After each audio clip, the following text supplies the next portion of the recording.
Today we have Dr. Lisa Andian presenting Blackboard Ally for Learning. Thank you very much. So, welcome.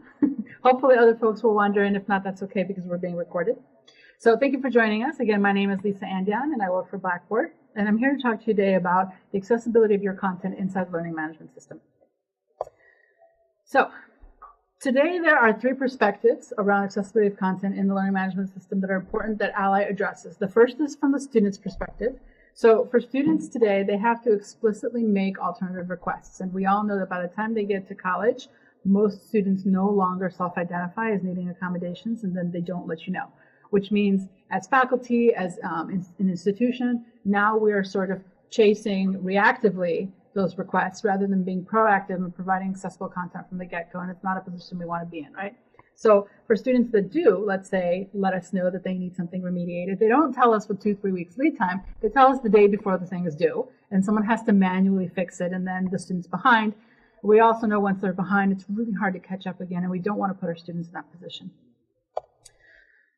Instructors, another group that faces challenges around accessibility. So our faculty, they're really busy. They're experts in their field and their discipline. They're not necessarily experts in accessibility. So while if you asked any faculty member anywhere whether they cared about the accessibility of their content, I feel comfortable saying they're going to say, yes, of course I care. But then getting from there to here, it is really challenging, right? They don't necessarily know what to do. They don't know how to do it. They don't have the time or the skill set, and it's difficult for them to get caught up. From the institution's perspective, right? Most institutions today, if they haven't already, are all talking about coming up with an accessibility plan for the next 3, 4, 5 years, however long it is. Because one, they understand that it's necessary. Two, they're being forced to do so by regulatory requirements. And, or they've already faced legal challenges that have been very uncomfortable for them, so that they need to make, an adjustments around accessibility of their content. So for an institution to be able to come up with a plan, first they need to understand where they are today. And that's really hard to do because there's very little visibility into the LMS around what kinds of content is there, what issues does that content have, how much of it is there, right, from term over term. So not having access to that makes it really hard to come up with a plan to remediate and fix the problems. Right? If you don't know where you are, how are you going to get where you want to be? So those are the three perspectives that Ally addresses: students, instructors, and the institution. So many years ago when I was teaching at my alma mater, I was teaching on the oldest campus at school. I think it was built in 1898. It was not accessible. And of course, my class was on the 3rd floor because of course it was. And first week of class, one of my students broke her leg and there's no way she's climbing up those stairs. So I emailed the registrar and I said, you need to move me. My student can't get into class. In my mind, this was a no-brainer. The response I got was so appalling. It was, sorry, figure it out. What? That was just unacceptable. But that story reminds me back then what I faced, which to me seemed like a no-brainer, today what we're expecting our students to face in an online environment. If they can't access the content, it's the same as saying you're barred from the course, right? That's not acceptable. So again, that's what Ally is trying to address. So that's the first thing, is the accessibility of the content in the environment. The second is really around inclusivity and building good design that's good for everybody, regardless of whether you need an accommodation or not. So the best example I can think of is curb cuts. In 1990, when the ADA was passed, all municipalities and towns were required to put curb cuts on their intersections. Today, when we walk across the street, these curb cuts, I'm willing to bet not a single one of us thinks about the fact that that is an accommodation for people with mobility issues. It's just there, it's just normal, and we all benefit, right? Like the guy pushing the stroller, the lady on her phone, shame on her, the guy drinking his latte on his skateboard, all of us use those things, and while they were originally built for people with mobility issues, we all benefit. That's what inclusivity and good design means, that even though you may not need a specific accommodation for accessibility, the fact that it was built good to begin with benefits everybody. That's really where Ally's approach is. So what Ally does then, first, from the student's perspective, is it creates alternative accessible formats of the content that the faculty member uploads. So in this case, it could be, if it's a scanned PDF, an OCR version, so a screen reader can see that there are characters on the screen rather than just a giant image, an HTML version that is now responsive and will size appropriately on your mobile device, an EPUB version, an electronic braille version if they have an embosser, as well as an audio file and a translated version, right? So lots of options depending on what format you want to access that document in. For instructors, they get inline feedback and information on each document type. What is the issue? Why is it an issue? Here are the 5 or 6 steps you need to take to fix the document. And by the way, you can now upload your fixed version to the course if you want. So if they have the bandwidth and the interest and the time, there are step-by-step inline instructions holding their hand through the process. If not, if they don't have time to address it, at the very least, they're now aware and educated. So for the next time, maybe next term they'll say, people in accessibility support services, I know you help remediate content. I don't really know how to do it. I don't feel comfortable doing it right, but I know that there's this issue with this document. Can you help me fix it? Right? So now raising awareness is half the battle to fixing the issues in the long term. And even if the instructor does nothing, the student still gets those alternate versions. So students can still get what they need. And then finally is our institutional report that tells the institution, where are you here today? So you can figure out where you want to go tomorrow. So I'm going to close that and jump into the environment so that you can see it at work. So what I've done here is I have logged into my sample environment. So it's compressed because it's a smaller screen size here. So this is what you might see if you were accessing it on a tablet, for example, or your phone. So here's my menu, which I can open here just in case you're not used to this view. This is also the new 2016 theme, which is more responsive and accessible. So I've accessed my Unit 1 content, which is what's here. This is the faculty view, right? So you can see that from the faculty's perspective, nothing is changing in terms of how I would upload content to my course. You do not do anything differently than what you do today. I go to either creating a folder, adding an item, building a file, whatever it is I would normally do, I do it the same way. Except now, once I do that, Ally is going to create some feedback for me as a faculty member. Next to each item here that I have, there are these little gauges, and as I hover over them, it tells me your accessibility score is low, your accessibility score is high, or it's medium, right? So right away, visually, I have some indicators about where the issues might be. I also have an individual image uploaded here, which is also has some issues and some documents. So let's go ahead and take a look at the image first. When I click on that little gauge, or accessibility speedometer, if you will, I'm sure it's got an official name, I don't know what it is. It gives me a score, and then it tells me what the problem is. My image is missing a description. Okay, and then it tells me why it's a problem. So what does this mean? And then it will say that screen readers do not know what an image is and cannot tell the person using a screen reader what that image is. So unless I write a description, the person is not going to know that this is the molecular structure of caffeine, right? Which I pretty much mainline these days. It also gives me, oh, right? Who doesn't? Those people who manage to escape caffeine their whole lives. It gives me a little bit of description of how to write a good description, so concise and descriptive. I can also, in Ally, say that this image is just decorative, right? Sometimes you upload files that have this filigree of the first capitalized letter. That's not really pertinent information. You can say that's just a descriptive image. So then for here, I can go ahead and type in.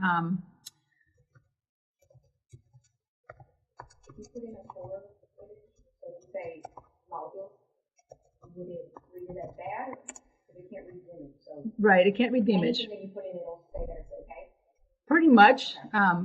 If you copy exactly what the document is called, so if I copied the title of the document, it would say you can't use the same thing as the title. So it will force me to do something different at that stage. The name of it is actually molecular structure. So you couldn't use that phrase? It wouldn't let me use that because that's what this document is called, and it doesn't want you to just grab the title. It wants you to be a little bit better. So once I did that, now it rescored me. And so that's the easiest, sort of lowest hanging of all the fruit in terms of what a faculty member can fix is an image right there in line. I don't have to re-upload anything. I really don't need instructions. I have to just type the description. As for other documents in the system, so now this is the instructor view. Only the instructor sees these gauges. From the student's perspective, when they log in, what they'll see is these little drop-down arrows next to each document. So from here, they can go ahead and click to open that and choose alternative formats. And now they have the option to choose a different way to engage with this piece of content. So that Word document was untagged, right? So I can look at it as a tagged PDF. I can look at it as an HTML version, EPUB, electronic braille, audio, or translated. So let me show what the original looks like first, and then we'll go look at what some of the options look like. So there's my original, and we'll give Word a minute. Let me try to stay on time to open. So you can see right away that there are some issues with this. First of all, there is some contrast issues, this weird gray and this bright yellow. This image doesn't have an alt description, etc. There's a table down here that doesn't have headings, right? So those are kind of the issues that we expect to find. If I go to the alternative format of that same document and I choose, say, a tagged PDF, or I'm going to actually choose the HTML version because I like that. The HTML version addresses a couple of things. The tagging, right, the appropriate headings and tables, but it also, right, it also takes away that weird image contrast problem, right? So the other thing is that now this version of the document is responsive. So if I'm looking at it on my phone, it's going to size nicely for me, and I don't have to like pinch and drag and scroll and that nonsense and annoying and not really good user experience. So addressing two things, accessibility with headings, as well as inclusivity around good use of user experience. Other things that I could do if I wanted to choose alternative formats is I could choose the EPUB version. So if you have students in your course for whom English is not their first language, or perhaps they're not really fast readers and need a little bit of time with the content, EPUBs are really good for that. So I have a free one downloaded on my computer that will highlight the text for me as the voiceover reads the text. So I'm listening to it, I'm reading it, there's a highlighter moving me along, which helps me understand the material better in a confident fashion, whether or not I have trouble reading or if English is not my first language. Any of those things really helps. And I like EPUB readers for that. Let's say I'm a student who commutes to campus, right? And I'm on the bus, I'm on the train, I'm taking a car, and I didn't have a chance to read the document that my instructor posted the night before, and I need it for class today. I can go ahead and listen to the audio version, and I come to class prepared. And I have made use of my commuting time in an effective way. This is what we mean by addressing accessibility and inclusivity and giving everybody an opportunity to get what they need the way that they need it, right? And of course, you have the option to use the translated version. Again, number of reasons why you might want to do this. You have students for whom English is not their first language. There are a lot of different languages that you can choose from to let students access this document. So you can go scroll through and see. I used to teach Spanish, so the first thing I did was look at the Spanish document because I also taught translation and I wanted to see how it did, and I was really impressed, given that it's a machine. Can you turn that off? You can. Say it is a Spanish class and you don't want them translated. You can. You can turn the translated versions off. I personally wanted to leave it on because I made an assignment around it. I said, okay, I'm going to turn this off for now. I want you to make the translation. I'm going to turn it on. I want you to compare the version you did with what the machine did and tell me what the difference is and tell me why. Because translation is an art form, in my opinion, right? Why did you pick certain expressions and phrases? Did you pick it from a particular country perspective? Is it a standard Mexican Spanish? Give me the why. So it's an amazing learning experience that you can then incorporate in your class. The instructor can turn it on. Yeah, the instructor turns it on and off. It's not an administrator that has to do it. Right. So can an administrator, not an instructional designer? Would I have to Either or. as a designer? Would it allow me to? Right.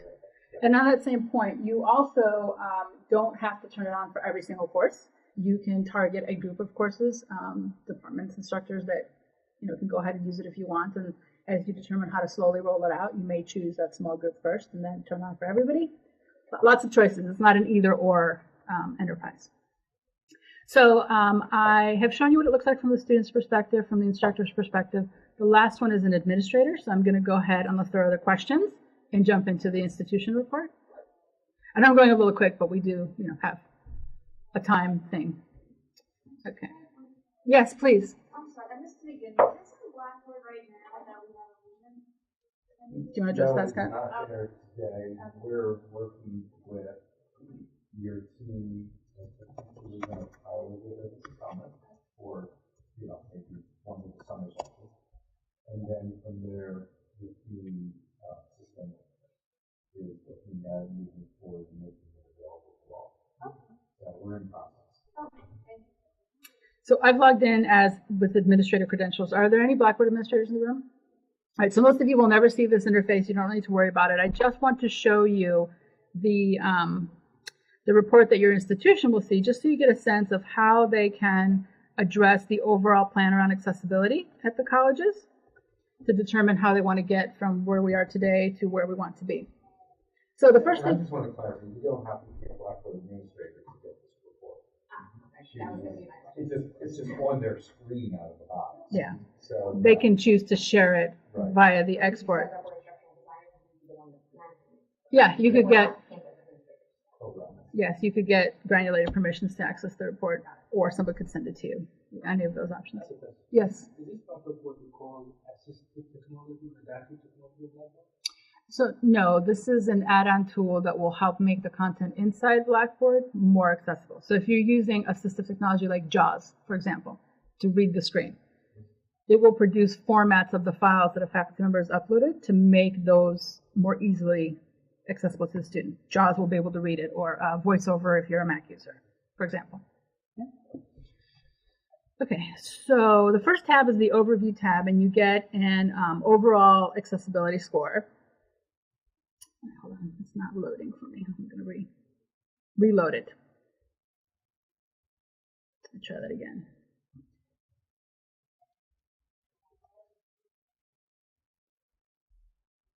Sometimes demo environments being what they are, take a minute to load. Okay, I'm going to wait for that to load and see if it decides to cooperate. If not, I might pull it up in a different browser. So the first thing you see is the overall accessibility score in green, and then with Ally, and then in blue without Ally. And so the first thing that most people ask me is, well, why are they so close to each other? Shouldn't Ally improve the accessibility score? And it does. But what is reflected here is that on the system, the original version of that file that was problematic is still there. So it's still dragging the overall accessibility score down. And this is something that you would use in an institution to show over time how you've made improvements. So even though you might start here, right, and you realize, okay, this set of files is really, really bad, if you go ahead and fix those originals, as you then copy the fixed versions over and over, the overall accessibility score will improve and get higher altogether, because the ultimate goal is to be at 100 down there somewhere, right? It doesn't, right? So because we don't want to mess with anything that the instructor has put there, that's not our, right? We get our hot little hands on that. But it's meant to build awareness. So what a lot of instructors do, especially if they've, say, uploaded something like those awful scanned, right, documents, they'll go ahead and grab the OCR version that Ally creates, which now has optical character recognition in it, and they'll use that format to replace their original to at least get that much better from the start. And then over time, they can reach out to the people that really know how to make PDFs more accessible to begin with, and they can fix it, 100%. Okay, I don't know why this is not cooperating with me. Let me try it one more time, because there's some other things in here I want to show. Sometimes it just doesn't want to load. Okay, let me go ahead and log in a different browser. Bear with me for just a second. So while I am doing that, are there any other questions around the student experience or the faculty experience?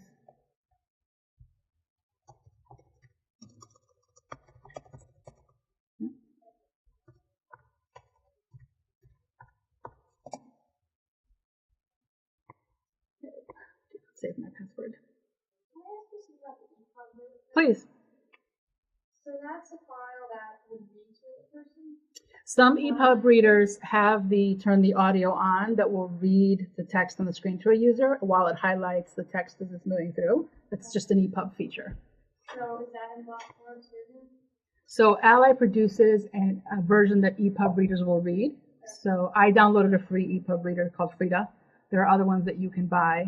Every operating system has access to different ones. So Frida, F-R-I-D-A, and that one has the audio built into it. So if you want them to be able to see the words and listen to it at the same time, EPUB is the way I'd go. I found this to be a really clean version, like a really clean scan. So if it's a terrible scan, it produces an OCR version of the document, which will incorporate character recognition. So if they're using JAWS to access it, JAWS will see that there's text on the screen. So it still produces all the other versions. You could still use EPUB, you could still use the HTML version. In fact, I would maybe choose the HTML version over the OCR version, because that document might still have other issues. It might still be missing tags and headings. All you're really getting now is that there's text on the screen rather than an image, which is garbage in my opinion to begin with. But sometimes that's where faculty are. They have the one out-of-print book. They can't get it anywhere else. There is no electronic version, right? Like that's it. That's the starting point. So you convert it to OCR, and then you work from that PDF to make that better, and it's a step-by-step process. All right, let's try this again and see if we can get this report to come out. So what I'm looking for is that there is more information here beyond the Overview tab. There's another area here that shows how many pieces of content you have and what they are, whether they're PDF, HTML versions, whether they're videos, if they're Word documents, if they're images, and the percentage of all the documents you have on that term that are those file types.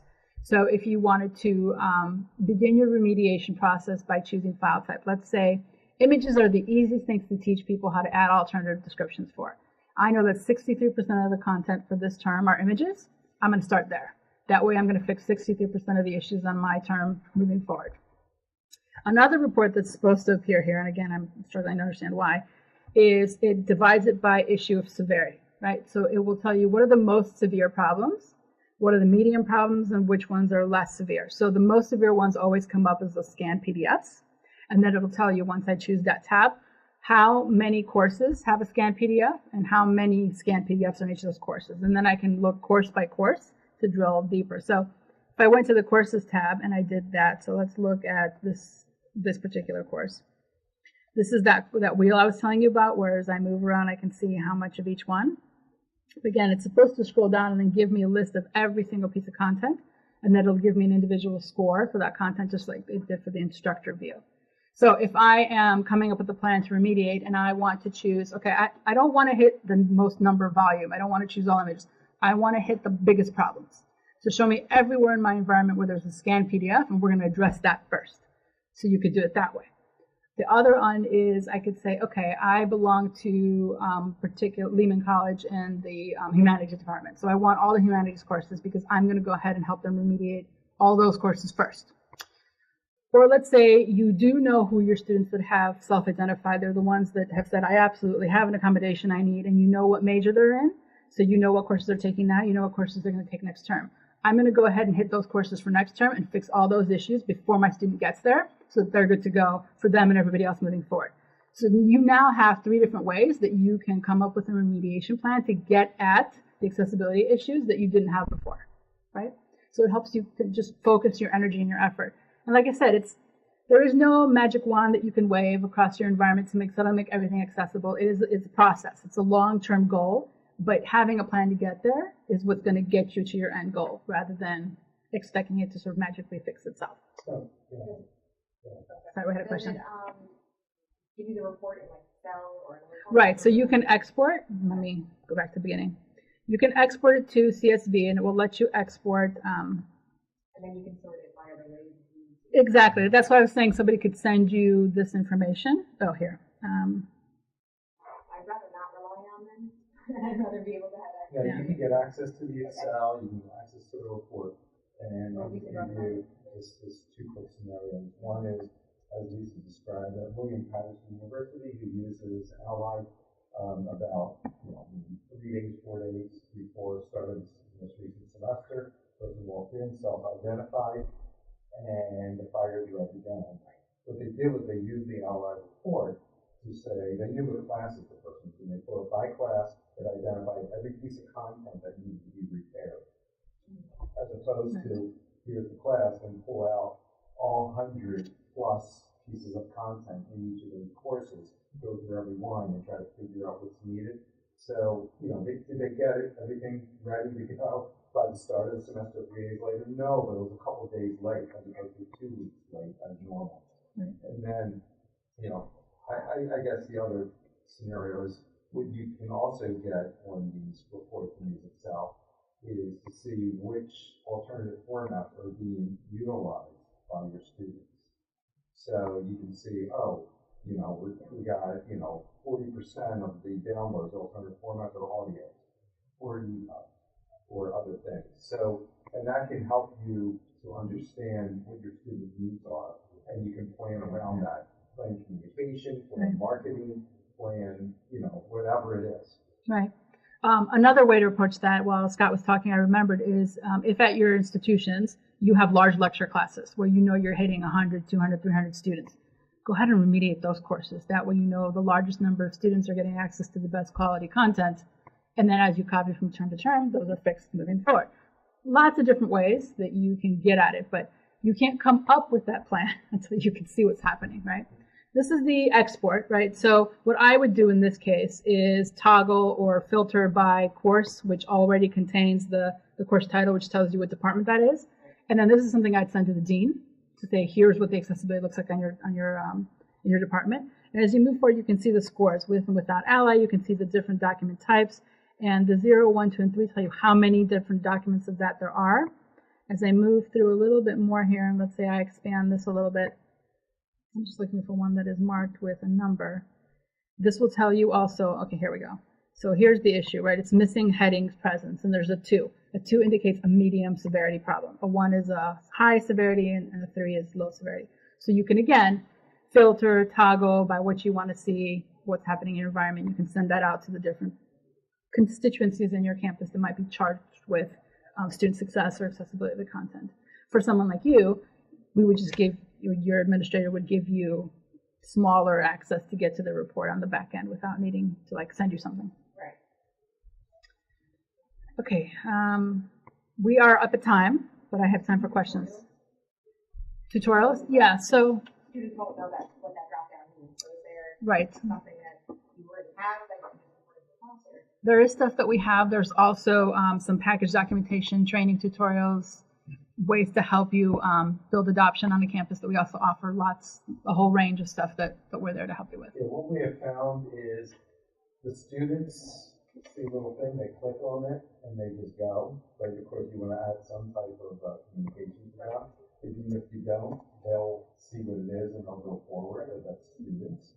And they'll say, this is really great.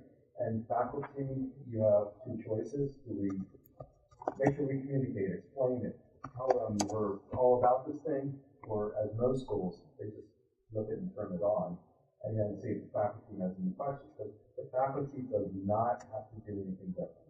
As Lisa said, because there's a gauge, they may click on it, or they may hate it, you can turn the gauge off. But I don't know who can turn it off. The administrator decides whether or not the gauges appear in the course or not. Right, so it can be turned off for specific courses for a specific faculty, right, which maybe you want to do. You have to know your culture. Turned on at the beginning. So, but anyway, it's a lot of flexibility.